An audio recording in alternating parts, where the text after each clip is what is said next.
তাদেরকে চিনে না। বাংলাদেশের মানুষ চিনতে চায়, ফেল করলে গালি দিতে চায়, ভালো করলে প্রশংসা করতে চায়। এখানে কেউ চিনে না। রিজওয়ান আপা থাকলে ভালো হতো, পলিথিন সরাইতে সরকার আসে নাই। টেবিলের উপরে জগ থাকবে না প্লাস্টিকের মগ থাকবে, এটা কোনো বিবেচ্য বিষয় না। এটার জন্য এটা কোনো পরিবর্তন না।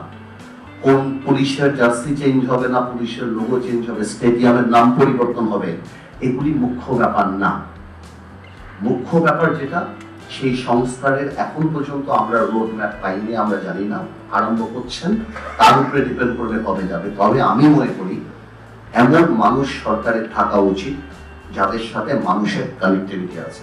Either that could be politician, সমাজে গ্রহণযোগ্য, অর সামাজিক জায়গা থেকেও যদি আসে, যাদের সমাজে অবস্থান আছে, মানুষ যাদেরকে চিনে।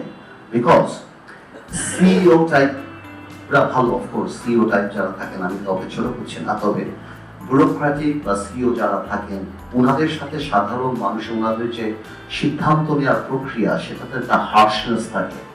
সেই হার্শনেসকে মিটিগেট কমিয়ে আনার জন্যই পলিটিশিয়ানের দরকার হয়। পলিটিশিয়ান সে হার্শনেসটাকে, আজকে গার্মেন্টস গন্ডগোল, একটা শ্রমিক নেতা নাই যে তাদের সাথে যে কথা ফেল করুন, নো প্রবলেম, ফেল করুন। আমরা যখন জেলখানায় ছিলাম তখন জেলের রায়টের মতো হচ্ছিল। শেখ হাসিনা ক্ষমতা থেকে যাওয়ার পরে জেলার এসে আমাকে অ্যানি চৌধুরী আর আমিরুলকে নিয়ে গেছে, পার্থ ভাই আপনারা থামান, আপনারা নিচে যান, আপনারা কথা বলেন, আপনারা, আমরা পাচ্ছি না, আমাদের কাছে বন্দুক লাঠি সবই আছে, আমরা পাচ্ছি না। তো আমার কথা হলো, not necessarily that we will be able to handle the problem, but মানুষ চায় ফেল করলে আমরা ফেল করি।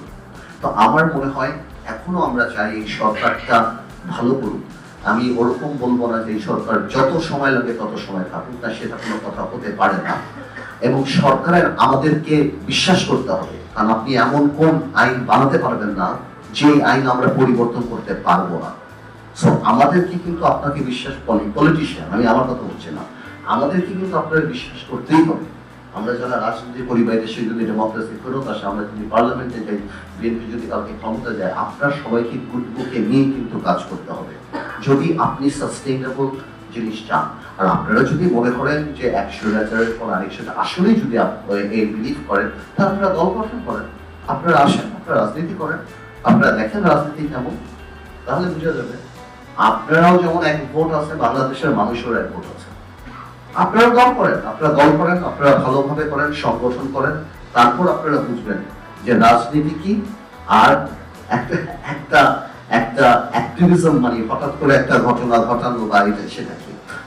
এই ধরনের কথাবার্তা যখন আসে, আমাদের পলিটিশিয়ানদের জন্য এই জিনিসটা একটু কষ্টকর হয়ে যায়, আমাদের কষ্ট লাগে, আমাদেরও অনেক স্যাক্রিফাইস আছে। হ্যাঁ, আপনারা মেচিউর কাজ করেছেন, আপনারা ভালো করছেন, আপনারা সংবিধান পরিবর্তন করে আপনারা সবই করবেন, বাট আমরা সবাইকে, আমার এক বোন বলে যে বাংলাদেশের সবাই চায় এটার সাথে জড়িত থাকতে, এটার সাথে আলাপ করতে, অ্যাকাউন্টেবিলিটি থাকতে। তো আমি মনে করি আমাদের সবারই উচিত যেই দুঃস্বপ্ন থেকে আমরা বেরোতে আসছি, যে রেজিম, যেটা আমরা তো কোনোভাবেও চাই না যে এটা রেপুটেশন হোক, আর আমরা কোনোভাবেও চাই না যে এই সরকার ফেল করুক।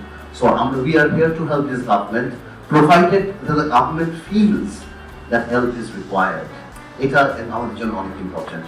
আমি আর বেশি সময় দেবো না, আপনাদেরকে অনেক অনেক ধন্যবাদ। Thank you Partha. এবার আরেকজন রাজনীতি